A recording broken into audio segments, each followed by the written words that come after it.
Hello friends, aujourd'hui mon invité c'est Victor Ferry. Victor est le créateur de la chaîne YouTube éponyme, une chaîne qui a connu un succès hyper rapide et qui parvient à faire des millions de vues sur des vidéos qui parlent de rhétorique.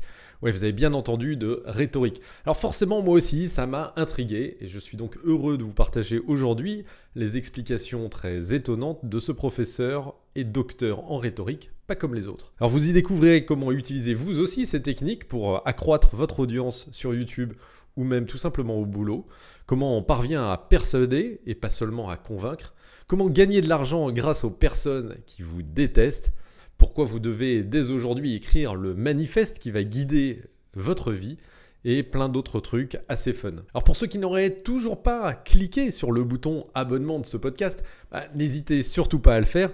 Et puis enfin, s'il y a des personnalités particulières que vous aimeriez entendre sur ce podcast, n'hésitez pas à me le dire sur mon adresse mail christophe@sabreclair.fr. Tout de suite, mon échange avec Victor Ferry.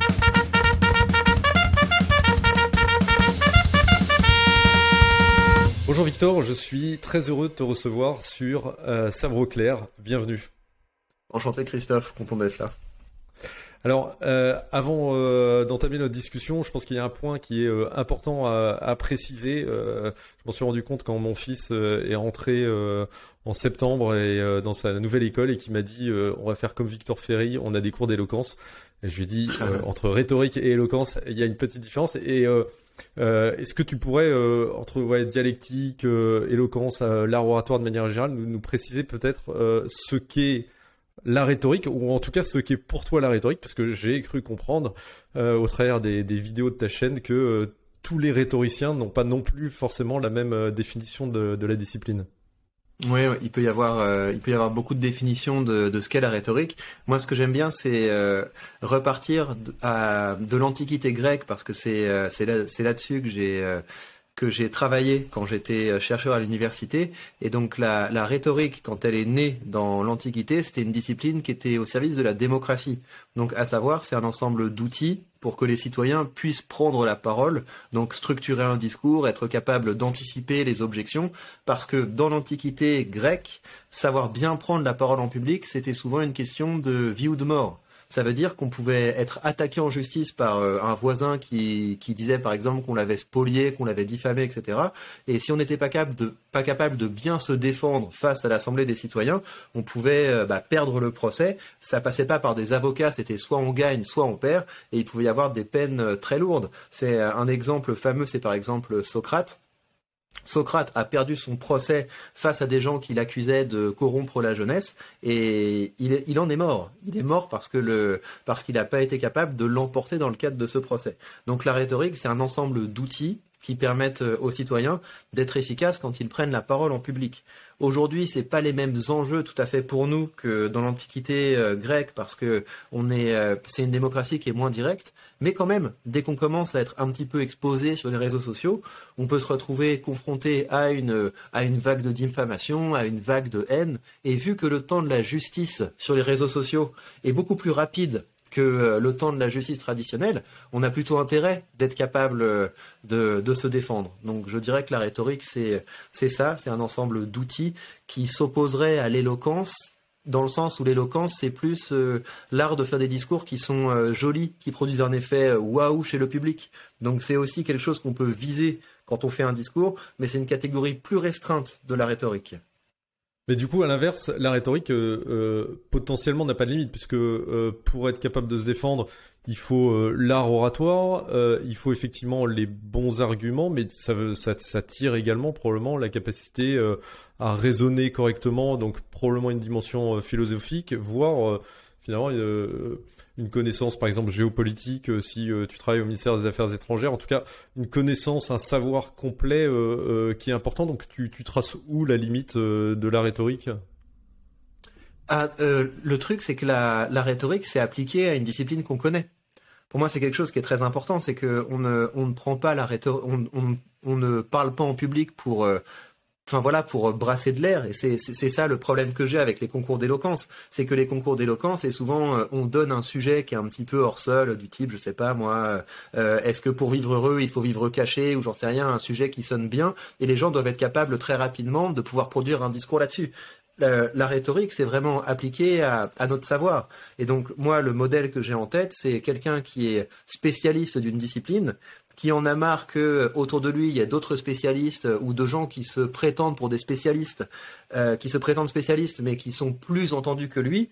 Eh bien, le spécialiste a intérêt à se former à la rhétorique pour que ses discours deviennent plus efficaces. Mais on peut pas mettre des pansements sur une jambe de bois. Donc, une personne qui n'a pas de connaissances, qui n'a pas d'expertise, la rhétorique va pas l'emmener bien loin. Donc, c'est vraiment un outil qui permet à des gens qui ont des choses à dire de le dire mieux. D'accord, donc alors on voit bien que ça peut s'appliquer au champ politique, ça s'applique évidemment aux avocats, probablement aux chefs d'entreprise pour qui la prise de parole est importante, que ce soit dans les médias ou vis-à-vis de leurs collaborateurs.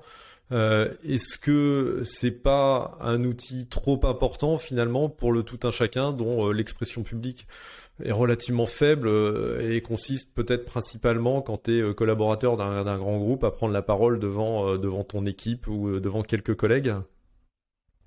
Mais c'est là que tout se joue. En fait, une personne qui fait une carrière dans son entreprise, il y a beaucoup de choses pour son avancement qui vont se jouer à la manière dont elle va négocier ses prises de parole en public. Donc, et encore une fois, je pense que c'est vraiment le fait qu'on ait les yeux rivés sur l'éloquence, sur les plaidoiries des avocats, sur les discours des hommes politiques, qui donne une image complètement biaisée de la discipline. Là, encore une fois, la rhétorique, c'est un ensemble d'outils qui permettent à ceux qui ont des choses à dire de le dire mieux. Donc la base, c'est quand on se spécialise au fur et à mesure de sa carrière, on devient meilleur dans un domaine. Mais si on devient bon dans un domaine et que les autres le savent pas, ça sert pas à grand chose. Et c'est là que la rhétorique entre en jeu. Ça permet d'être meilleur pour faire rayonner nos connaissances et nos compétences. Alors, tu sais à quel moment à l'école on a abandonné cette discipline? Je crois que c'est au début du siècle, et je crois même que c'est Jules Ferry qui l'a sorti des enseignements parce que justement il y avait cette idée que la rhétorique était une discipline trop élitiste. Et qu'elle crée un écart trop important entre les professionnels, notamment les professionnels de la politique qui étaient très habitués qui étaient rodés à l'exercice, et le commun des mortels. Et donc, très régulièrement dans l'histoire, c'est la décision qu'on prend. C'est il y a un trop grand écart entre les gens qui savent bien l'utiliser et les autres, donc on va essayer de réduire l'efficacité de ces disciplines. Et en fait, ça marche jamais parce que si on coupe l'enseignement de cette discipline, ça empêche pas ceux qui deviennent bons ou ceux qui ont le bagage culturel nécessaire de s'approprier ces outils. Donc c'est pas une bonne stratégie. Et je trouve que c'est assez positif aujourd'hui que la discipline soit à nouveau enseignée, mais il faut vraiment garder à l'esprit que apprendre la rhétorique, c'est pas quelque chose qui remplace le fait de disposer d'un savoir, de disposer de connaissances. Et donc le modèle que j'ai moi pour les collégiens, pour les lycéens, c'est commencer par vous passionner pour un sujet. Commencez par vous passionner pour un sujet. Par exemple, peut-être que c'est les cours d'histoire qui vous plaisent le plus, peut-être que c'est les cours de philo qui vous plaisent le plus. Commencez à vous approprier cette discipline et sur les réseaux sociaux, commencez à en parler. Pour moi, c'est ça la base de l'apprentissage de la rhétorique. Ouais, donc en gros, vous aviez pas déjà un art oratoire ou une capacité de conviction, de persuasion, il faut que je fasse attention à mes mots, de persuasion incroyable, mais en plus à l'école on vous a retiré les armes pour cultiver justement cette discipline-là. Et alors tu parles pas mal des réseaux sociaux, l'un des trucs que j'essaye de véhiculer à travers ce podcast, c'est justement expliquer pourquoi telle ou telle discipline, domaine scientifique est important pour vivre mieux ou vivre une vie plus accomplie.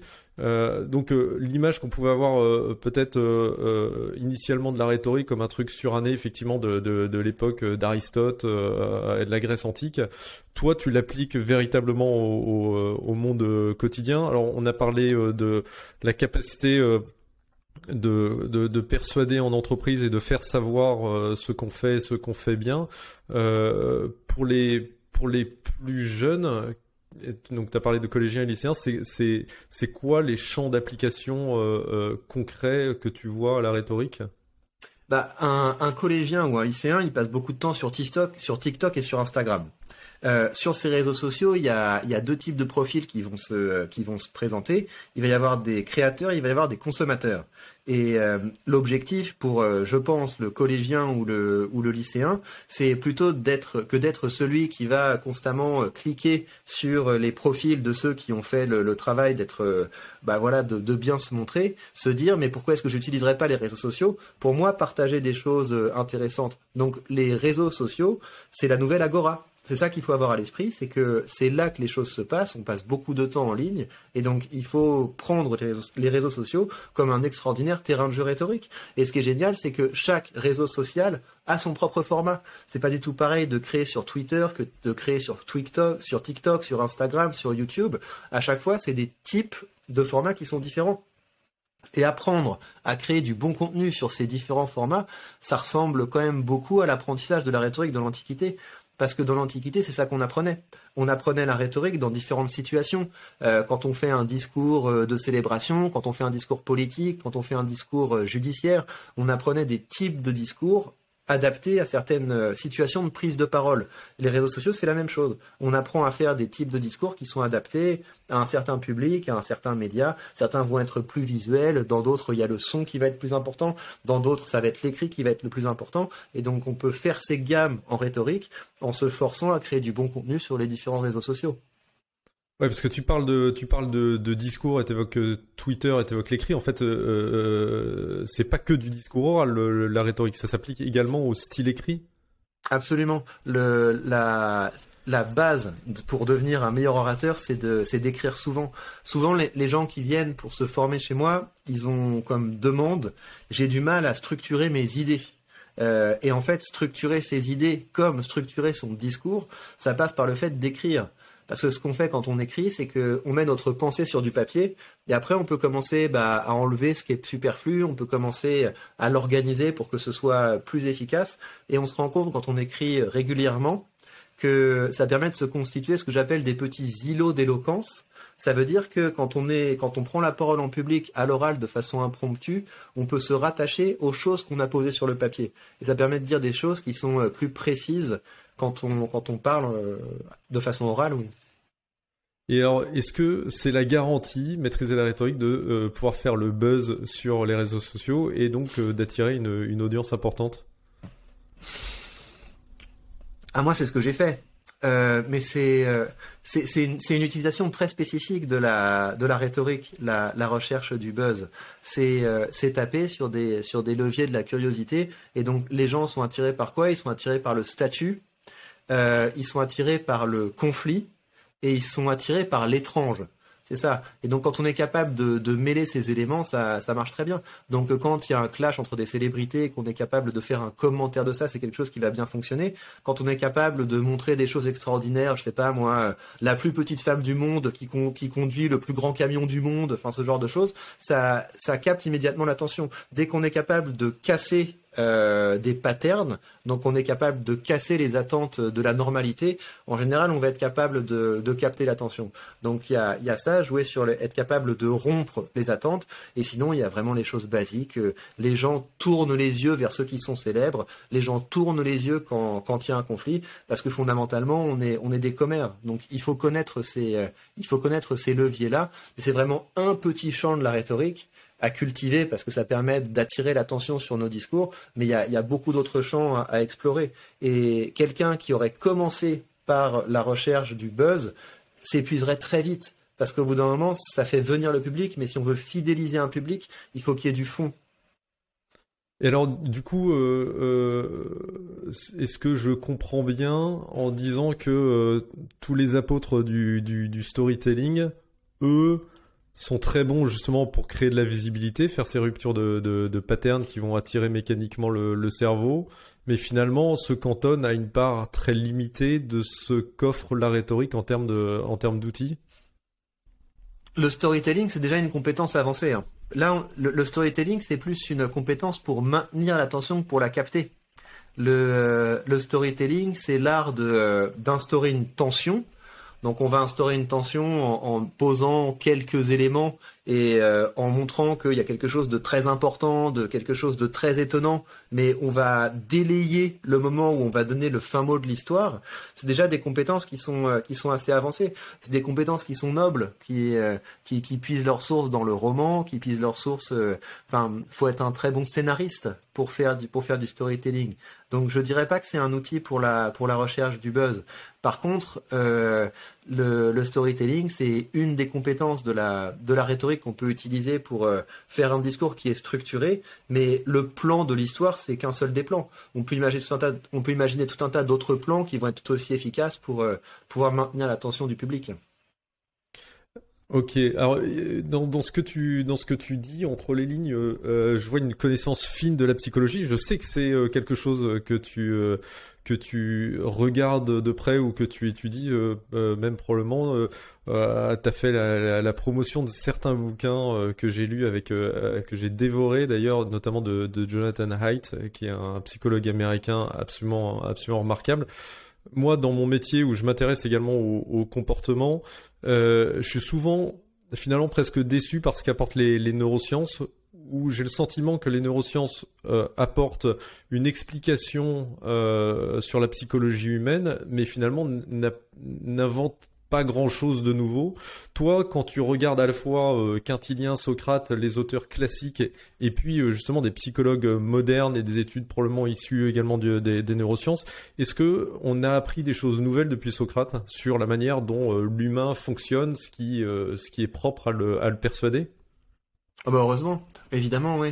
La différence, c'est que aujourd'hui, on peut beaucoup plus facilement tester des hypothèses. À l'époque d'Aristote, c'est très empirique. Donc ça veut dire qu'ils sont capables d'observer que si on met le public dans telle disposition émotionnelle, ça va pas. Ils avaient cette distinction entre la voie de la raison et la voie de l'émotion, que on va plus facilement gagner un procès si on est capable d'attirer la pitié sur un des acteurs et la colère sur un des autres acteurs. Mais c'était des hypothèses qui étaient un petit peu à la louche. Ça suffit en général, parce que si on est capable de faire des bons discours et d'appuyer sur les bons boutons, en général, on prend de l'avance par rapport à quelqu'un qui parlerait au petit bonheur la chance. La différence aujourd'hui, je ne sais pas si c'est tellement dans le domaine des neurosciences qu'il y a les avancées les plus importantes pour ma discipline. Je dirais que c'est plutôt au niveau de la collecte de données. Parce que quand on est capable d'exposer le public sur les réseaux sociaux, d'exposer le public à un discours, qu'on est capable de faire des nuances fines du type j'expose une partie de mon auditoire à un type de discours, l'autre partie de mon auditoire à un autre type de discours, et je regarde les différences de comportement, on peut tester des hypothèses beaucoup plus facilement qu'avant. Donc je dirais que c'est là qu'il y a des avancées. On peut faire des hypothèses fines, mais c'est lié aux outils. C'est lié aux outils qui sont les nôtres aujourd'hui, et quand quelqu'un publie régulièrement du contenu sur les réseaux sociaux, il y a plein d'indicateurs qu'on peut regarder en termes de viralité, en termes de courbe d'attention. Donc là, il y a des vraies avancées pour quelqu'un qui veut prendre ça au sérieux, absolument. Donc tu fais ton propre A/B testing grâce aux réseaux sociaux, et qu'est-ce qu'on a appris aujourd'hui qu'on ne connaissait pas à l'époque d'Aristote, par exemple? Tu auras un exemple à nous donner? Ben moi, là-dedans, pour être précis, je trouve qu'il y a des choses qui fonctionnent de façon assez basique. Donc tout ce qui est effectivement attrait pour le scandale, attrait pour le buzz, la question des statuts, etc. C'est des choses qui marchent toujours. Les plans dans lesquels on est capable de créer une tension, de maintenir une tension, c'est des choses qui marchent toujours.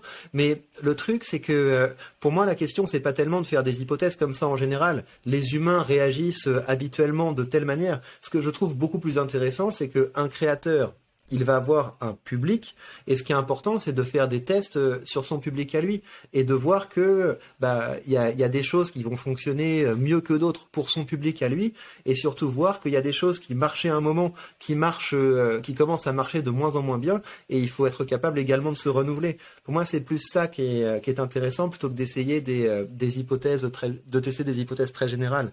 Un créateur a un public, il a des outils pour comprendre comment il réagit. Oui, d'accord, ok. Alors, en regardant tes vidéos, Parfois, alors, je suis saisi un peu de découragement en me disant il y a une telle masse de techniques, de savoir-faire pour progresser dans cette discipline que ça peut paraître un peu too much et on se dit waouh, non, en fait, c'est intéressant, mais enfin, c'est trop pour moi. Toi, tu es docteur, je suppose, en rhétorique. Pour le tout un chacun, avec les élèves que tu formes ou les professionnels que tu accompagnes, au bout de combien de temps on peut estimer avoir amélioré l'efficacité de son discours? Il y a vraiment une différence entre des gens qui vont rester à un stade. J'ai un peu compris comment ça marche. Ce serait bien que je le fasse un jour. Et des gens qui testent vraiment, parce que finalement les choses c'est assez simple. Une des manières dont on va être capable de faire une vidéo qui marche, c'est d'être capable de réagir rapidement une fois qu'un événement s'est produit. Et donc, ça veut dire avoir un plan de discours assez simple. Vous avez tous vu passer cet événement, regardez à quoi ça ressemblait, mais il y a cet élément qui vous a échappé, et pourtant, c'est un élément qui est très important, et on va le développer ensemble. Voilà, il faut être capable d'avoir un plan qui permet d'emmener le public comme ça, en partant de quelque chose qui a capté son attention, vers une réflexion un peu plus élaborée. Mais entre comprendre ça et se dire, maintenant, je le mets en œuvre, souvent, il y a des gens qui restent au stade de la théorie. Et donc, le fait d'être capable de passer à la pratique, c'est ça qui va faire la différence. Et donc, une personne qui décide de faire une vidéo efficace en suivant les choses que je peux dire dans mes vidéos ou les choses que je peux dire dans mes formations, il peut décoller très très vite. Mais la question, c'est est-ce qu'il va être capable de faire ça régulièrement? Est-ce qu'il va être capable, vidéo après vidéo, de chercher cette petite dimension de performance supplémentaire? Et donc ça demande un vrai travail. Et donc c'est là qu'on touche à la distinction que tu fais régulièrement entre conviction et persuasion. Ça c'est autre chose. Oui, en fait, quelqu'un qui m'écoute effectivement peut être convaincu que ce que je dis ça se tient, mais il est persuadé si effectivement il agit en conséquence. Et il y a des gens qui vont passer une vie à se dire si je voulais, je ferais une bonne vidéo, si je voulais, j'écrirais un bon roman, si je voulais, mais il faut vraiment passer à la pratique. Mais ça, c'est quelque chose, c'est plus est-ce qu'on est capable d'exécuter? Et même moi, je vois que la distance entre le temps entre le moment où je décide de tester une chose et le moment où je le fais effectivement, ça peut prendre vraiment longtemps. Là, par exemple, à Noël de l'année dernière, il y a un créateur que j'ai commencé à voir qui avait une capacité à publier 2-3 vidéos par jour avec un format de réaction et ça avait l'air super intéressant. Et entre le moment où je me suis dit ça a l'air super intéressant et le moment où j'ai lancé une 3e chaîne sur la base de ce format, il y a eu 6 mois. Donc pour moi c'est vraiment ça le point, c'est que quelqu'un ne va progresser en rhétorique que si une fois qu'il m'a écouté se dit voilà, je vais pas me dire Victor, est-ce que tu aurais pas des livres à me conseiller sur la rhétorique? Non, je vais me dire maintenant je fais une vidéo et j'essaie de faire quelque chose d'un petit peu meilleur que ce que j'aurais fait spontanément parce que je vais essayer d'utiliser telle ou telle technique. Et alors pour toi en psychologie, dans ta compréhension de la psychologie humaine plutôt, qu'est-ce qui fait qu'on arrive à passer du stade de la conviction à la persuasion? Qu'est-ce qui fait qu'à un moment, les gens cliquent, l'auditoire clique et qu'ils se disent « Ok, non seulement je suis convaincu, mais je passe à l'action ». Il y a plusieurs choses. Il y a la répétition. Il faut que quelqu'un ait entendu le message plusieurs fois. Il y a le sentiment de compétence, donc la confiance qu'on est capable de leur donner dans le fait que c'est possible. Et donc ça, en général, ça passe par casser quelque chose qui a l'air très important, comme faire une vidéo en des plus petits morceaux. Et donc là, la manière dont je le fais, c'est que sur ma chaîne secondaire, je fais faire des exercices aux gens. Et donc je lance un exercice et la personne qui écoute cet exercice et décide de le faire en commentaire, c'est déjà un petit pas. Et après, si je lui dis, mais regarde, le petit texte que tu as fait en commentaire, il suffit de te mettre face à une caméra et de le prononcer, et tu as déjà une vidéo.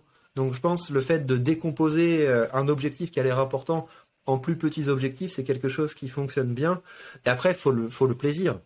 En fait, il faut le plaisir, se dire à un moment, c'est vraiment ça que j'ai envie de faire. Il faut être vraiment animé par la volonté de faire ça. Et je pense que le dernier élément, c'est le fait d'être capable de se départir du regard des autres.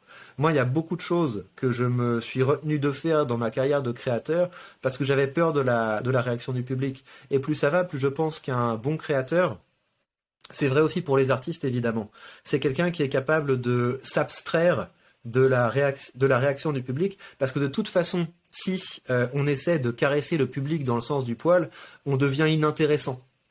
Et donc le public a toujours envie de nous faire des conseils, des critiques, de dire tu devrais faire un peu plus comme ça. Mais si on les écoutait, on deviendrait moins intéressant. Et surtout, on perdrait notre élan créatif.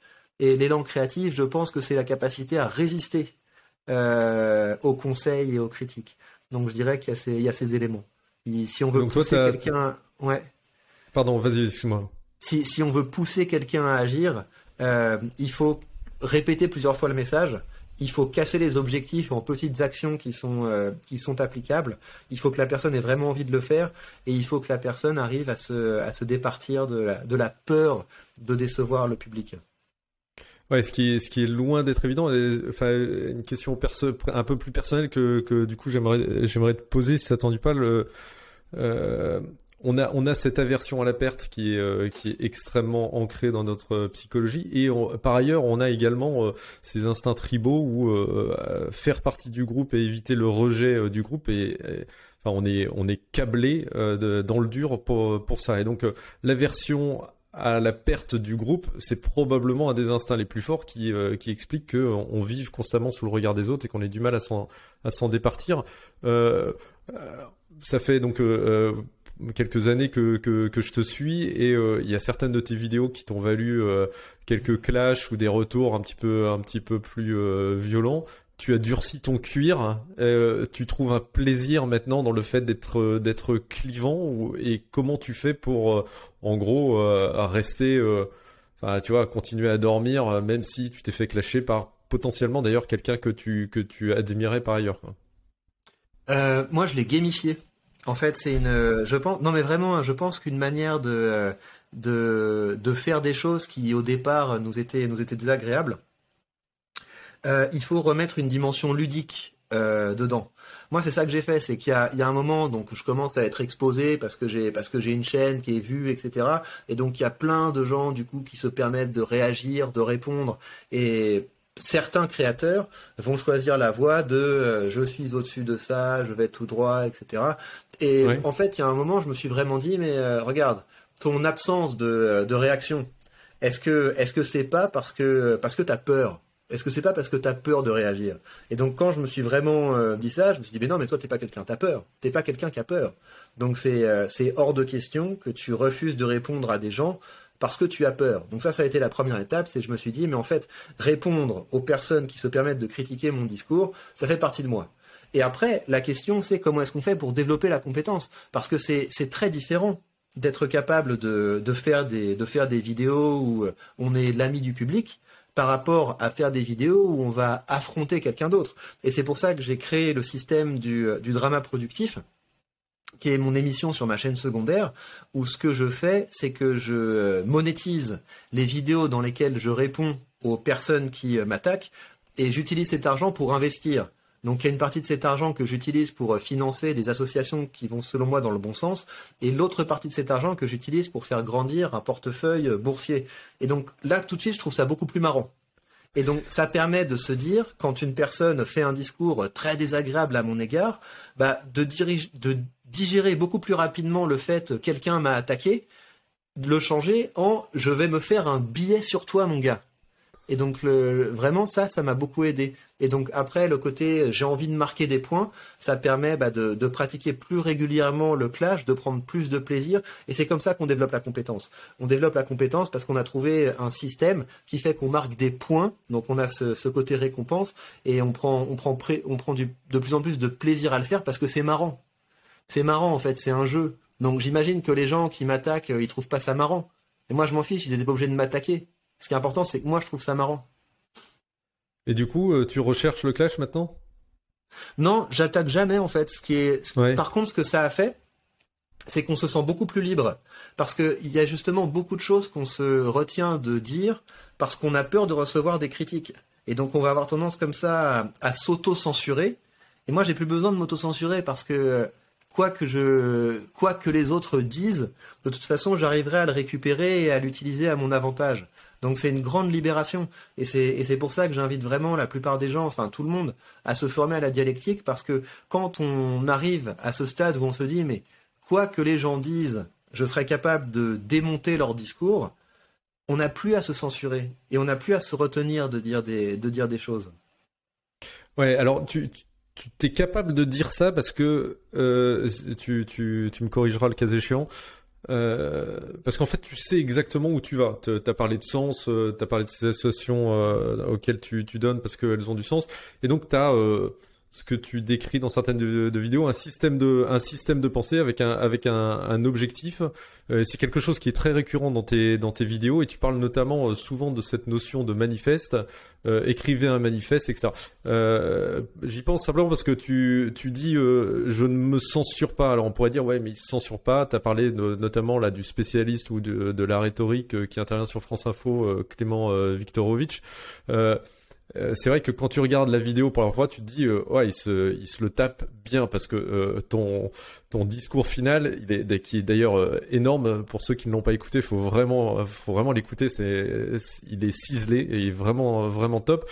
Mais en fait, tu le fais pas pour le plaisir de lui mettre une balayette à ce Clément Viktorovitch. Tu le fais parce que derrière, t'as un objectif méta, on va dire, que tu recherches. Donc, tu as ton manifeste. C'est quoi ce manifeste que tu veux promouvoir, pardon? Mmh. Ouais, il y a beaucoup de choses dans ce que tu dis. En fait, la première chose, c'est que il faut pas se lancer dans des combats en son nom propre. Ça sert à rien. Sinon, c'est juste un conflit d'ego. Il faut se lancer dans des combats parce qu'on a effectivement pris le temps de mettre sur le papier les choses qui sont importantes pour nous et parce que vu qu'on a fait ce travail, on est capable d'identifier ceux qui vont avoir tendance à aller dans l'autre sens, ceux qui vont avoir tendance à faire advenir notre dystopie plutôt que notre utopie. Ça le point. Et donc c'est ça qui donne de la force quand on part dans une controverse, dans un conflit d'idées, c'est qu'on n'y va pas pour nous. On y va pour nos idéaux et pour ceux qui les partagent. Donc c'est comme ça qu'on gagne en force. En l'occurrence, le point de mon manifeste qui rentre en jeu quand je vais faire une controverse avec un autre rhétoricien qui fait un peu le même métier que moi, mais je ne considère qu'on ne fait pas le même métier, c'est qu'il y a beaucoup de décrypteurs qui vont créer une alliance avec leur public sur le dos des personnes dont ils parlent. Donc c'est typiquement, je sais pas quoi, moi, Mélenchon a fait un discours, Macron a fait un discours, quiconque a fait un discours. Regardez, il a fait des sophismes. Regardez, là, il a utilisé un homme de paille ou je sais pas quoi. Et donc le public qui regarde ça, évidemment qu'il n'est pas capable de faire un discours aussi bon que celui de Mélenchon, aussi bon que celui de Macron. Peut-être qu'il a jamais pris la parole en public, mais il va quand même se dire sur son canapé, regardez, ils sont mauvais, mon décrypteur a trouvé des sophismes dans son discours. Et donc, pour moi, c'est ça le point, c'est que je veux que mon public soit le héros de mes vidéos. Et donc, ça veut dire que quand je fais une analyse d'un homme politique, l'objectif, c'est pas que mon public se dise, je suis plus malin que lui. L'objectif, c'est que mon public se dise « J'ai compris comment ça fonctionnait et maintenant, j'ai envie de le faire. » Parce que ça sert à rien, en fait, de détester un professionnel de la politique. Ce qui est utile, c'est de se dire « Mais ok, lui, en attendant, les projecteurs sont braqués sur lui. Comment est-ce que je pourrais faire pour que les projecteurs soient braqués sur moi ? Comment est-ce que je pourrais faire pour porter mon discours et mes convictions avec plus d'efficacité ?» Et donc pour moi, il y a une vraie différence entre quelqu'un qui va pratiquer la rhétorique comme une analyse de discours et quelqu'un qui va pratiquer la rhétorique comme un outil de production. Et pour moi, la rhétorique, c'est un outil de production. C'est pas fait pour analyser les discours des autres, c'est fait pour faire nous-mêmes de meilleurs discours. Donc ça, c'est vraiment un des points qui est très important pour moi. Je ne veux pas que mon public soit passif. Je veux que mon public soit actif parce qu'on est de plus en plus dans une société du commentaire et ça va quoi. Je trouve que vraiment en France et en Europe, on est en train de se faire manger parce que on est de moins en moins audacieux, on est de moins en moins créatif, on est de moins en moins productif. Et il faut se mettre un peu plus au travail. Donc moi, je le fais par le cadre de ma discipline. Et donc, Des fois, ça me pousse à me friter avec les gens parce que quand quelqu'un va me faire un long commentaire sous ma vidéo, je lui dis mais tu perds ton temps. Pourquoi est-ce que tu ne fais pas une vidéo pour dire ça? Et par ailleurs, pourquoi est-ce que tu perds ton temps à m'attaquer moi alors que tu pourrais faire un discours qui met en avant tes valeurs? Pour moi, c'est ça qui est important. On devrait passer beaucoup plus de temps à essayer de faire avancer les choses qui nous tiennent à cœur plutôt que de s'attaquer aux personnes où on se dit, bah lui, j'aime pas ce qu'il dit. Bah dans ce cas-là, t'aimes quoi? Et pourquoi est-ce que tu parles pas de ce que t'aimes au lieu de perdre du temps à parler de ce que t'aimes pas? Et tout le monde peut avoir un manifeste, enfin, tu vois, un lycéen ou un jeune étudiant, parce que manifeste, le terme est assez fort, on imagine vraiment la grande cause de ta life. Ça demande d'avoir discerné probablement sur quel est le sens de ma vie, tout ça. Donc déjà, c'est quelque chose qui évolue. Et il faut commencer par quelque chose de très simple. Je pense qu'il faut commencer par se mettre dans une bulle de concentration. Donc ça veut dire on prend une demi-heure, on coupe les réseaux sociaux et à la limite on prend un morceau de papier et on répond simplement à cette question. Dans quel monde je ne veux pas vivre? Donc on fait une série de phrases. Et puis les trucs qu'on va mettre au début sur le papier, ça va être un peu bébête. Voilà, je ne veux pas vivre dans un monde où il y a de l'injustice, je ne veux pas vivre dans un monde, etc. Au début, ça va être un assez haut niveau de généralité. Et on va poser également sur le papier dans quel monde je veux vivre. Bah, je veux vivre dans un monde où les gens sont plus, etc. Et après, la question, c'est est-ce que dans les décisions que je prends, je suis capable d'identifier le choix qui irait contre mon manifeste? Est-ce que je suis capable d'identifier le choix qui irait du côté de mon manifeste? Et le fait de faire ça régulièrement et après de revenir à ce qu'on a écrit, ça va permettre d'incarner tout ça. Et au bout d'un moment, en fait, ça permet de dire, bah, dans telle situation, pour être en accord avec les principes, je vais faire plutôt ça que ça. Et c'est un travail qui est important de faire régulièrement. Et je pense que le fait d'écrire, de créer du contenu, ça aide à se construire un cap et à le garder. Donc il faut le prendre comme un travail comme tous les travaux, quelque chose qui commence doucement, quelque chose qui commence simplement. Mais il faut être convaincu que c'est important. Et moi, ce que je dis, c'est que si on n'a pas pris ce temps de poser notre idée d'un monde meilleur sur le papier, on est un jouet. En fait, on est un jouet des mondes que veulent faire advenir les autres. Alors il y a ceux qui sont les jouets ou les cadavres qui suivent les courants, on va dire. Et puis t'as ceux qui cherchent à avoir une action, on va dire d'influence. Mais dès qu'on parle d'influence, dès qu'on parle de trucs pour convaincre, persuader. Je suis désolé parce que c'est la question qu'on te pose à chaque fois et que tout rhétoricien est obligé à laquelle tout rhétoricien est obligé de répondre à un moment ou à un autre, c'est celle de la manipulation. À partir du moment où tu utilises des trucs pour convaincre, tu es suspect de manipuler. C'est quoi le cadre éthique que toi tu te fixes et c'est quoi la réponse que tu apportes à cette objection? Alors il y a deux choses. La première chose, c'est que la plupart des gens sont absolument inoffensifs. C'est la première des choses. La plupart des gens sont absolument inoffensifs parce que quand ils prennent la parole, il se passe rien. Et donc il y a beaucoup de gens qui vont perdre du temps à essayer de critiquer la rhétorique en disant mais peut-être que ok d'accord. Et tu vas passer une vie à prendre la parole, et il se passera rien. Parce que tu auras préféré philosopher sur la rhétorique plutôt que de vraiment la pratiquer. Donc ça, c'est la première chose. 90% des gens qui parlent de manipulation, voilà, c'est ridicule. C'est oui, mais imagine que mon corps devienne une arme blanche, mais rien du tout, mon gars, tu es absolument inoffensif. Donc ça, c'est la première chose. La deuxième chose, donc. Effectivement, au bout d'un moment, quand on commence à être compétent, pour moi, j'ai fait une vidéo d'ailleurs là-dessus, mais il y a un critère qui est assez clair pour être capable de distinguer la persuasion de la manipulation, c'est est-ce que nos buts sont alignés avec ceux de notre public? Moi, quand je fais des discours où j'ai envie d'amener mon public à l'action, nos buts sont alignés. Parce que s'il fait un meilleur discours, il va pouvoir avancer dans la direction qu'il veut et il va se dire c'est chouette, j'ai progressé grâce à Victor Ferry. Donc nos buts sont alignés. Pour moi, c'est ça le critère. C'est est-ce qu'on a un agenda caché ou pas? Alors, c'est une chose d'avoir un agenda caché, mais un homme politique qui utilise l'arme de la rhétorique, il cherche à convaincre des gens qui ne sont pas convaincus. qui ont potentiellement une vision de la société radicalement différente. Donc, est-ce que ça s'applique vraiment au cas que tu évoques? Bah, très bien. Si un homme politique est capable de faire changer la vision de ses électeurs et de gratter des voix comme ça, mais très bien pour lui. Ça veut dire qu'il a été capable d'être plus efficace que ça. Et pour moi, au fond, moi, ce que je me dis, c'est que on en fait quand même beaucoup avec les questions éthiques au niveau de la rhétorique. On demande pas à un karatéka, regarde, est-ce que tu es sûr que tu as envie de passer la ceinture noire parce que ça veut dire que tu vas devenir beaucoup trop dangereux. Non, après, l'éthique, c'est quelque chose qui est individuel. Si quelqu'un manipule systématiquement son public parce qu'il leur fait faire des choses qui sont nuisibles et qui sont bénéfiques pour lui, ben, au bout d'un moment, il va griller son ethos, il va griller son image, et ça va être mauvais sur le long terme.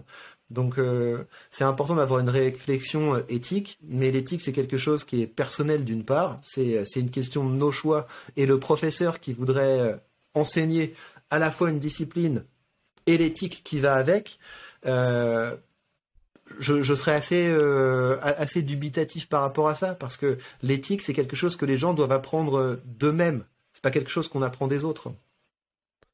Alors, moi, je voudrais te soumettre une manière de voir les choses. Alors, j'espère que je vais pas être trop confus. Pour faire changer les comportements, il faut être très clair. Enfin, en tout cas, c'est ma conviction. C'est l'information ne suffit pas. Enfin, si cela ça suffisait, aucun médecin ne fumerait. Et puis d'ailleurs, personne ne fumerait parce qu'on sait que c'est mauvais. On ferait tous de l'exercice et on mangerait tous 5 fruits et légumes par jour. Donc, c'est l'émotion qui nous fait changer. Et d'ailleurs, l'émotion est présente dans 100% de nos décisions. Ces émotions, tu en as qui sont positives et tu en as qui sont négatives. Sur le plan chimique, tu en as certaines qui vont, par exemple, augmenter ton niveau de sérotonine ou d'ocytocine et globalement, c'est plutôt positif. T'en as certaines qui vont augmenter ton taux de cortisol et donc l'hormone du stress, et on sait qu'on on en est trop chargé de manière générale. Il y en a certaines qui vont surexploiter ton taux de dopamine et donc déséquilibrer ton équilibre dopaminique. Est-ce que finalement une des manières de regarder l'éthique de la persuasion, c'est aussi de se dire, bah en fait, tu parlais dans la des leviers pour être visible ou créer le buzz.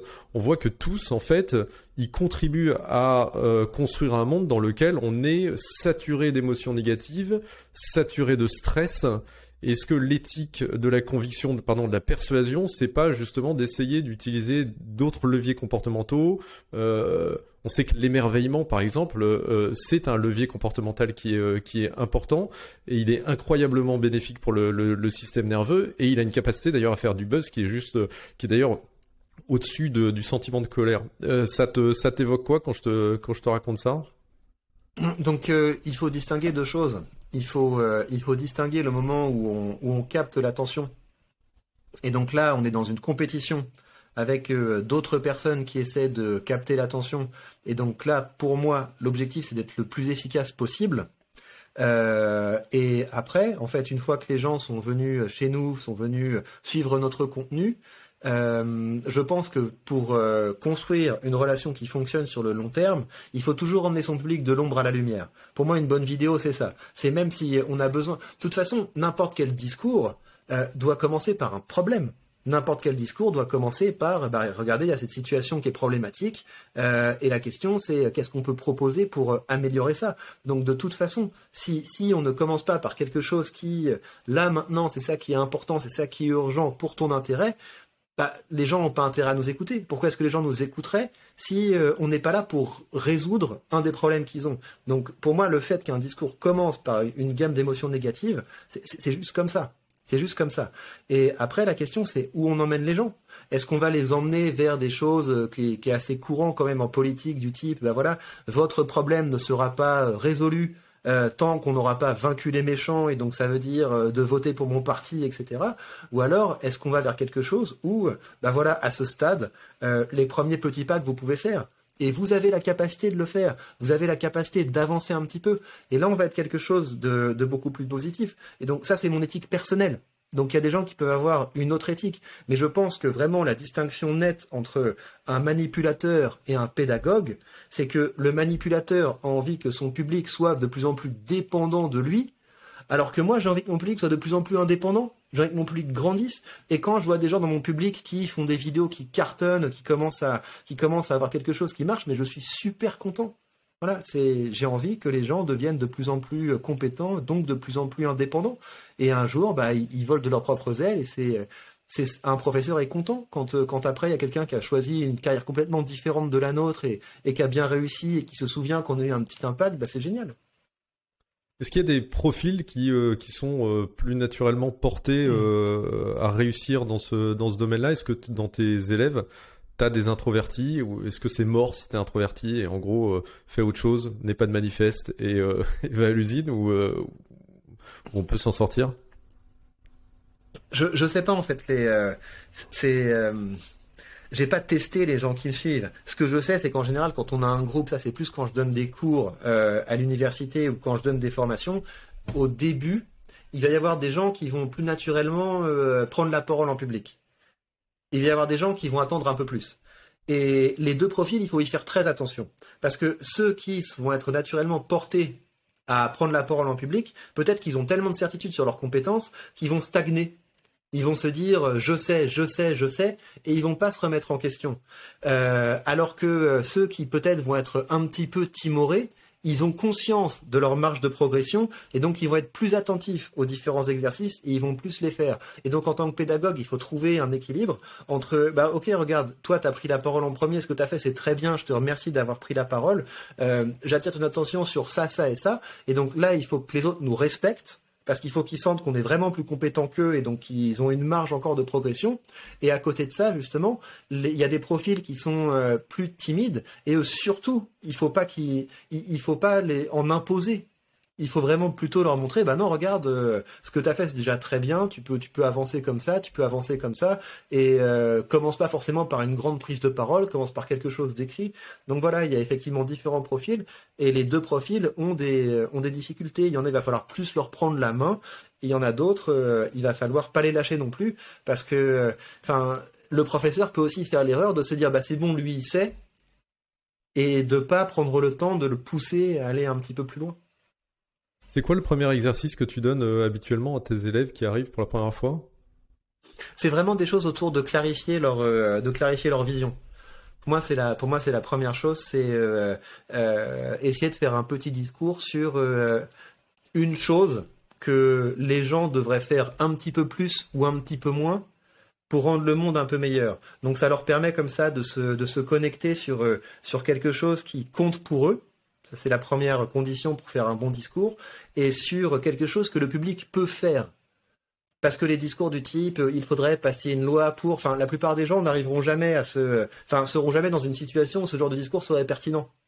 Alors que sur les réseaux sociaux, n'importe qui peut faire un discours pour dire écoutez, dans mon quotidien, je vois qu'il y a quand même cette difficulté-là, et justement, moi, j'ai testé une chose qui peut vous être utile dès maintenant.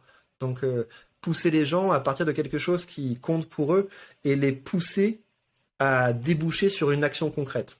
Pour moi, c'est le premier exercice. Alors je te remercie parce que tu as considérablement dépoussiéré l'image que certains en tout cas peuvent avoir de la rhétorique. Moi franchement j'aime beaucoup ta vision, ta manière de présenter les choses et ton manifeste à toi, en tout cas tel qu'il transparaît. T'as peut-être un manifeste caché, je sais pas. Et du coup, si on souhaite se mettre à ton école, est-ce que tu peux nous dire un mot sur l'artisanat rhétorique, tes chaînes, parce que t'avais ta chaîne principale, t'avais ta chaîne secondaire. Si j'ai bien compris, il y a une troisième chaîne qui est sortie cette semaine, c'est ça? Tout à fait. Ouais. Et puis t'as l'artisanat rhétorique qui est probablement le one-to-one avec toi. Comment on se met à ton école, Victor? Je pense que la première chose, c'est d'aller sur la chaîne qui s'appelle l'Atelier de rhétorique. L'Atelier de rhétorique, qui a une playlist qui s'appelle Exercices de rhétorique. Et donc, il faut regarder cette playlist. Et donc, il y a une vidéo où je lance un exercice. Donc souvent, je demande aux gens qui me suivent de faire un exercice, un petit texte. Par exemple, je vais leur lire une page de roman et je vais leur dire vous écrivez la suite. ou alors je vais leur donner un plan de discours et je vais leur dire vous partez d'un sujet qui vous tient à cœur vous et vous produisez un discours en suivant ce plan. Ou alors je vais organiser une petite controverse ou alors des exercices qui peuvent être soit faits par écrit, soit faits à l'oral. Et donc une fois que j'ai lancé l'exercice, j'attends que les gens envoient leurs exercices et après je fais une vidéo pour mettre en avant les travaux qui ont été faits. Donc moi je conseillerais aux gens d'aller circuler sur cette playlist. Quand ils voient un exercice qui leur plaît, ils le font. Et quand je lancerai un nouvel exercice, qu'ils osent le faire. C'est une très bonne manière de commencer. Mais commencer par regarder tous les exercices qui ont déjà été faits, parce que ça va donner une idée des différentes compétences qu'on peut développer quand on se met à la rhétorique. Ça, ce serait une chose.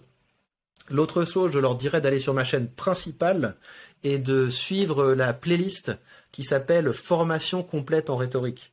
Il y a 24 vidéos qui sont très concrètes et qui permettent de progresser. Donc c'est vraiment du contenu de formation qui est gratuit, donc ça vaut le coup de se lancer là-dedans, parce que ça peut être tentant en fait quand on va sur ma chaîne YouTube, parce que j'essaie vraiment d'optimiser des formats pour qu'ils soient efficaces. Mais voilà, ça peut être bien pour la culture générale, mais c'est quand même une distraction par rapport à ce que les gens pourront faire s'ils suivent le contenu de formation. Ah, je suis resté sur la distraction. Tu accompagnes également de manière individuelle peut-être un certain nombre de personnalités également? Vraiment quand il y a un profil qui m'intéresse, parce que le coaching c'est très exigeant, donc je suis très attentif faut que les gens soient quand même avancés. Parce que je fais des formations en ligne et donc les gens peuvent s'inscrire à ma newsletter pour avoir mes articles secrets, et de temps en temps je lance des nouvelles formations. Donc ça c'est très bien. Dans les formations ils vont pouvoir atteindre un bon niveau, puis c'est très pratique. Je fais un feedback sur ce que les gens font. Mais venir en coaching avec moi, il faut vraiment que les gens aient un projet et qu'ils soient déjà bien avancés, parce que sinon tout ce que je pourrais leur donner, ils pourront l'avoir soit dans mon contenu gratuit, soit dans mes formations en ligne. Donc les gens que je prends en coaching, c'est quand même des gens qui sont assez avancés dans le tunnel, et donc ça a un coût. Voilà. Et puis tu as un compte Instagram, pas Instagram, Telegram également, sur lequel on peut te suivre, c'est ça? Ouais, donc ça c'est plutôt pour les coulisses. J'aime beaucoup, donc je suis régulièrement en train de tester des nouvelles choses, de créer des nouveaux formats. Donc là par exemple, j'ai lancé une nouvelle chaîne pour tester quelque chose. Et ce que je fais dans ma conversation Telegram, c'est que je m'adresse aux gens en tant que créateurs. Je pars du principe qu'ils sont créateurs, donc c'est pas de l'opinion. C'est vraiment du contenu de stratégie, c'est l'envers du décor. Et donc je m'adresse à des gens que je considère comme mes pairs pour leur dire voilà pourquoi j'ai fait ça, voilà ce que vous pourriez en récupérer. Donc c'est c'est mes décisions stratégiques en fait.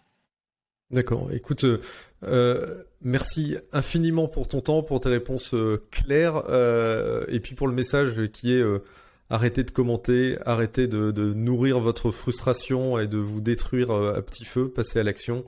Et pour ça, on a bien compris que la méthode simple, ce sont les vidéos qu'on va retrouver sur ta chaîne secondaire pour l'exercice et les cours sur la chaîne principale. Tout à fait. Un immense merci Victor. Avec plaisir Christophe, et au revoir tout le monde. Merci d'avoir écouté cet épisode de mon podcast Sabre au clair. N'oubliez pas de me laisser une note ou un commentaire sur votre plateforme d'écoute. Déjà, ça me rendrait super heureux, mais en plus, vous contribuerez ainsi à rendre ce podcast plus visible, ce qui serait vraiment super cool. Je vous dis à très vite, et en attendant, n'oubliez pas de mener votre vie sabre au clair.